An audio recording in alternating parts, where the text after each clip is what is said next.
In the misty expanse of 15th century England, two powerful noble houses, the House of York and the House of Lancaster, clashed in a long and bloody feud that became famous as the War of the Roses. It was a time of heavy armor, sweeping battlements, and fierce family rivalries that shaped the very destiny of the realm. Tonight, in 20th century England, history repeats itself in the most unexpected of ways as the House of Dumbarton clashes with the House of Clamford in what can only be described as the Second War of the Roses. The modern world outside the estate walls carries on with its automobiles and bustling cities, but within this particular corner of the countryside, the clock has been turned back by several centuries, propelled by misunderstanding, absolute determination, and a complete lack of familiarity with modern European history. Ellie Mae stands near the edge of the grounds, watching her cousin Jethro adjust a massive piece of homemade armor that clanks loudly with every movement. Jethro, feeling the full weight of his self-appointed knighthood, prepares to mount his horse, his eyes fixed on the neighboring estate. Ellie Mae looks at him with a mixture of amusement and mild concern, calling out, "Hey, Jethro, what do you want? You better go talk to Granny before you go charging over to the next castle." Jethro stops, his heavy metal gauntlets adjusting his helmet with a loud scrape, and turns to her with absolute seriousness, replying, "I am only riding over there to bring down a challenge. Then we can commence fighting the War of the Roses." Ellie Mae shakes her head, knowing the fiery temperament of the family matriarch who is currently plotting her own tactical maneuvers, and says, "But Granny wants to sneak up on us." Jethro scoffs at the very notion, lifting his visor to reveal a face full of earnest indignation as he explains, "She do not understand the feudal system. Knights do not sneak." Ellie Mae sighs, looking down at his makeshift gear and remembering the strict rules of the household, and warns him, "Well, you had better sneak back because Granny is going to find your 10 breeches." Jethro ignores the warning about his wardrobe and leans forward, trying to appeal to his cousin's sense of romance and medieval fantasy, asking, "Look, Ellie, do you want to get yourself a handsome knight and get cropped up and live happy ever after?" Ellie Mae smiles, her eyes brightening at the thought of a classic fairy tale ending, and answers, "Well, of course I do." Jethro nods with grand authority, satisfied that his mission is entirely justified by the laws of chivalry, and says, "Well, then we have got to fight my way, the feudal way, with honor, bravery, and intelligence." Ellie Mae pats the side of his horse, offering a cheerful farewell by saying, "Okay, good luck, brave, intelligent knight." Jethro beams with pride, pulling down his visor and shouting to his steed, "Giddy up." However, as the horse moves forward, Ellie Mae realizes something is terribly wrong and yells out, "Jethro, you are all backwards, Jethro." Jethro, completely oblivious to the fact that he is facing the tail of his horse rather than the road ahead, lets out a loud, joyous shout of yee-haw as the beast carries him backward down the path toward the neighboring rose garden. Meanwhile, at the majestic Dumbarton estate next door, Colonel Dumbarton is enjoying a quiet morning when his loyal butler, Baldar, rushes into the room with an expression of absolute disbelief. "Colonel Dumbarton, sir," Baldar announces breathlessly, "that Black Knight who rode through your rose garden last year is back." The colonel drops his newspaper, his face reddening with immediate fury as he demands, "Back, and riding through your rose garden again? Why, do not you hear, Baldar?" Before the butler can explain the bizarre spectacle outside, the colonel storms out to the edge of the property, spotting the metal-clad intruder trampling his prized flowers. "Stop riding through my roses, you clumsy lout," the colonel roars across the lawn. Jethro, still sitting backwards on his horse, but trying his best to look menacing, yells back, "I ain't no lout. I am Sir Jethro from the next castle." The colonel blinks, rubbing his eyes as he stares at the ridiculous sight, and turns to his butler, asking, "I say, is he sitting on his horse backwards?" Baldar nods gravely, having studied the finer points of medieval insults, and replies, "Yes, sir, a mark of contempt."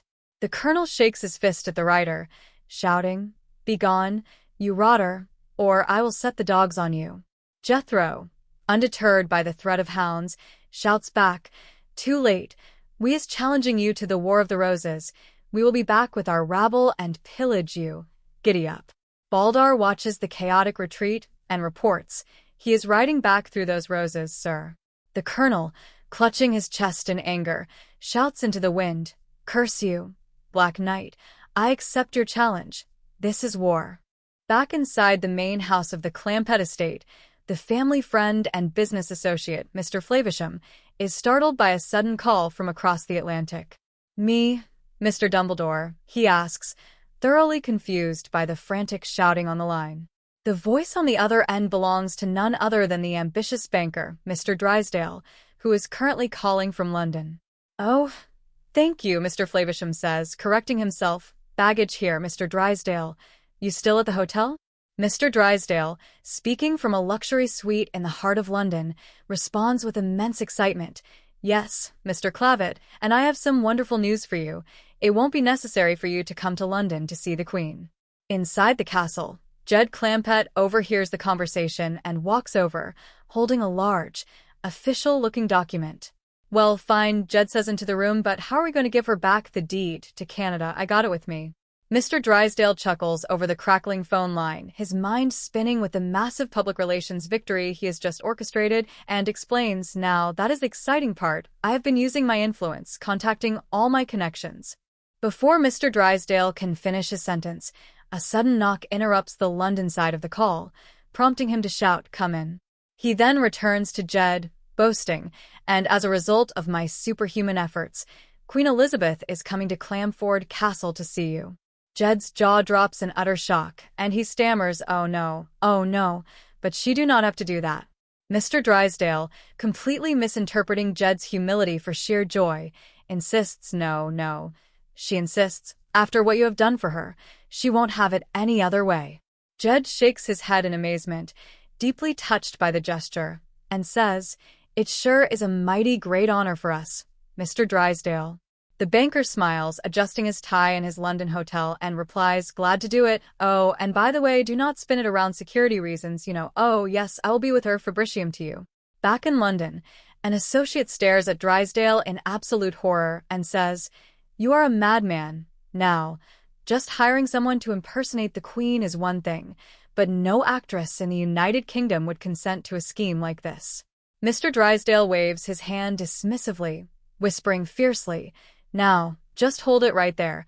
You must remember the Clamford family historian is Jethro. He thinks this Elizabeth is still queen from the history books."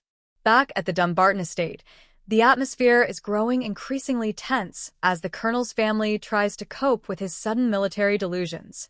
"Vanessa, darling, we simply must do something about your father," Osgood says, pacing back and forth across the lavish living room.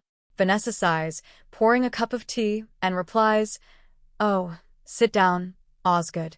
You knew Daddy drank when you married me." Osgood shakes his head, deeply worried about the family reputation, and argues, "He is getting worse. Other people see pink elephants. He sees black knights." Vanessa shrugs, reminding him, "That was a year ago." Osgood throws his hands up in despair and says, "He has seen him again. Claims the fellow rode up this morning and challenged him." Right on cue, Colonel Dumbarton bursts into the room, wearing an old military helmet and carrying a rusty ceremonial saber. "Arm yourselves. Take cover," the colonel bellows, slamming the door behind him. "The War of the Roses may begin at any moment. Charge."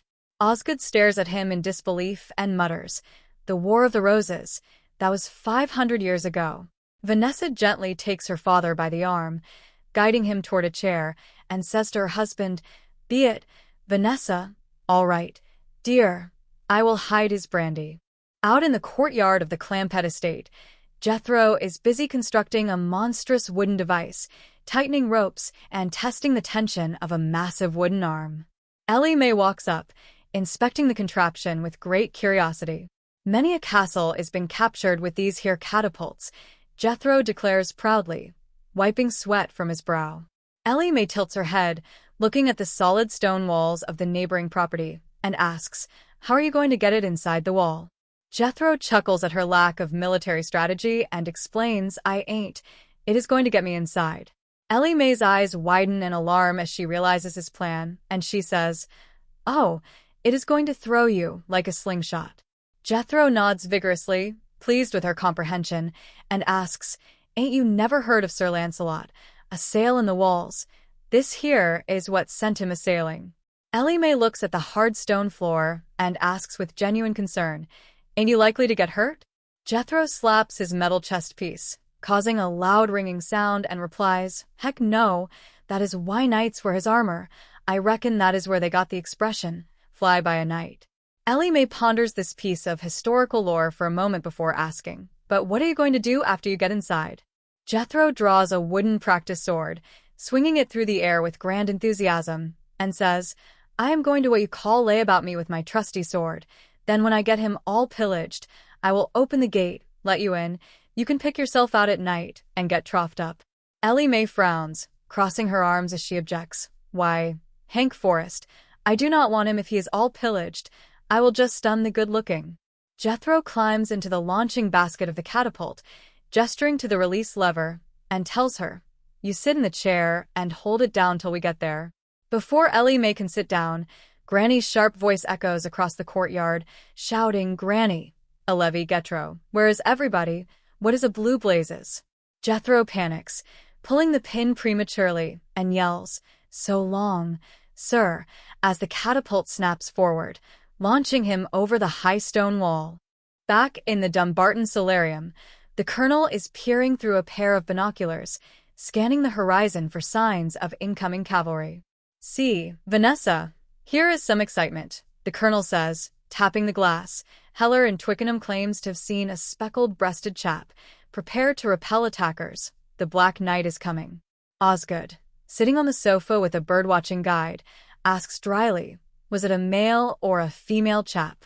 The colonel turns on him, glaring with absolute fury, and snaps, "Does not say, listen to me, you bird-watching pup, this is war. England expects every man to do his duty, man the battlements." Osgood looks over at his wife and whispers, "Vanessa, I thought you said." Vanessa nods, walking over to join them, and confirms, "I did. I put his brandy away." Osgood sighs, rubbing his temples, and says, "Then it is time to put him away. Relax, dear, I have it. Send him to Scotland to visit your cousin Sandra." Vanessa shakes her head, correcting him, "Sandra is coming here. So is Emlyn." The colonel, completely ignoring their conversation, paces the room while grunting, "Drat. Where's my brandy? Man needs a drop before battle." Vanessa tries to calm him down, saying, "Sit down, Daddy." The colonel points out the window, his voice rising in panic. "I told you. The Black Knight is coming." Osgood sighs, asking, "Yes, yes, on his white charger?" The colonel shakes his head wildly, replying, "No, no, no, on a black truck." Osgood blinks in confusion, asking, "Black truck?" The colonel nods emphatically, explaining, "Yes, and the Blighter has captured a fair damsel and has her strapped to a ducking stool." Vanessa, completely exhausted by the nonsense, turns to her husband and asks, "Coming, Vanessa?" Osgood stands up, replying, "Yes, dear. We will be in the solarium." The colonel shouts after them, "You will suffer. If I had you in India, I would spread you on an anthill. Blasted hippie, where have they hidden my brandy?" Just over the wall, in a secluded corner of the Dumbarton garden, Jethro has landed directly into a tree, his armor tangled in the branches. Ellie Mae, having climbed over the wall to assist him, is trying to pull a rope to lower him down. "Here you are, Ellie," Jethro calls out from the leaves. "Just cut the rope and away I go. Now remember, do not finish no hand tonight." Ellie Mae tews on the rope, replying, "I won't. I will just sack him." Nearby, Colonel Dumbarton is still searching the bushes for his hidden liquor, mutters to himself, "That glib squeak has buried it somewhere. Well, never mind. How could he have seen you?" Suddenly, Baldar runs out into the garden holding the colonel's old ceremonial blade and shouts, "General, you forgot your sword." The colonel grabs a small flask he finally located in a bush, takes a deep swig, and gasps, "That is what I call a brandy with authority." Just as he opens his eyes, he looks up to see Jethro falling out of the tree in full metal gear, landing with a loud crash. The colonel gasps in horror, shouting, "The Black Knight." Back at the Clamford estate, Granny has assembled a very small, very confused group of local farmhands in the driveway, all of them holding brooms, rakes, and old wooden sticks. All right, the rest of you, pay attention, Granny barks, marching up and down the line like a drill sergeant. We are catching herb spoils. Jed walks out of the house, rubbing the back of his neck as he looks at the bizarre assembly, and asks, Ellie, what is going on? Who are these fellas? Granny turns to him proudly, slapping her hip, and declares, Granny is gorillas. We got a sorry lot of rabble, Jed, but I called out the cowards. I was hoping to come up with the dirty dozen, but all I could get was the filthy four. Jed shakes his head, looking at the tired farm hands, and says, Come on, you fellas. Get up and go back to your job. Granny steps in front of him, defending her army and objects. Wait a minute, Jed. These are the Clamford commandos, ready to lay down their life for your honor. They know everybody ain't coming back. Jed looks at her dryly and replies, Yeah, because everybody ain't going. Granny glares at him, tapping her foot, and asks, You gonna chicken out again? Is we gonna be forever known as the Beverly Hills Yellow Bellies? Jed sighs, trying to bring some reality to the situation, and reminds her the queen is coming. Granny stops, her eyes widening, and asks, Here? Jed nods, explaining she is going to pick up the deed to Canada. Granny looks toward the neighboring estate, her face hardening with determination, and declares, Then we have got to finish the feud. Over at the Dumbarton estate, Vanessa and Osgood hear a massive crash from the garden and rush outside to find the colonel sitting on the grass, looking completely dazed. Finish, Osgood mutters, examining the scene. The old boy must have had a fit. Vanessa looks around the empty lawn, asking, Perhaps he just stumbled and fell? Suddenly, a loud clanging sound echoes from the driveway, prompting Vanessa to gasp, Great heavens, what is that? The colonel wobbles to his feet, drawing his sword with a dramatic flourish, and announces, I am off to the tournament. The Black Knight and I are jousting. Osgood stares at him, completely bewildered, and asks, Jousting? The colonel nods proudly, explaining, Yes, he flew over the wall to engage me. The poor blighter forgot his sword, so we are meeting on the field of honor to settle the War of the Roses. Vanessa rubs her temples, sighing deeply, and mutters, Nice tea. Back at the Clamford castle, Granny is still trying to motivate her tiny army when Jed walks back out to the courtyard. But Jed, Granny complains, I can't send Granny's gorillas back to civilian life. I got them all worked up to a pitch, these killers, they got a bloodlust in their eyes. Just then, Jethro comes running through the gate, his armor rattling violently, shouting, Uncle Jed, Granny, get everybody together. We's gonna have a joust. Granny looks at him, confused, and asks, Oh, you caught one, did you? Jethro shakes his head, explaining, I got you something to eat. You do not eat it, you fight it. Granny snaps back, Well, you fight it, you clean it, you cook. Jethro waves his hands, clarifying, Granny, I am going to have a joust with the Green Knight. Let him clean it and cook it. I got the War of the Roses to settle. Jed steps forward, interested in ending the conflict, and asks, This will settle it? Jethro nods eagerly, saying, Jousting is fighting and the Green Knight is from the next castle. Jed scratches his chin, asking, Well, how did this all come about? Jethro grins, explaining, Well, I shot Jester over the wall, and he landed on the Green Knight, so now we is gonna have a joust. Jed looks at Granny, then back at Jethro, and asks, You say this will settle the War of the Roses once and for all? Jethro confirms proudly, Oh, yes, sir, that is the feudal system. Jed nods, pointing down the path, and says, Well, get ready, boy, because here he comes. Colonel Dumbarton, dressed in a mismatched green velvet jacket and carrying a long wooden pole, marches onto the property. Someone fetch my charger and my jousting lamp, the colonel shouts. Jethro bows deeply, calling out, Hail to thee, Green Knight. Granny pushes Jethro forward, muttering, Do not curse him, boy, just fight him. Watching from the side of the lawn, Vanessa looks at her father in absolute embarrassment and asks, What is that green goomer doing? Baldar, standing beside her with a silver tray, replies calmly, knowing the colonel, Madam, I would guess he is fortifying himself for the fridge. Vanessa sighs, watching her father take another sip from his hidden flask, and says, Oh, well, as long as it is only water. Jethro steps to the center of the lawn, acting as his own master of ceremonies, and shouts to the gathered farm hands, ladies and gentlemen and rabble. In this corner we have a boy from your own castle, a boy fighting to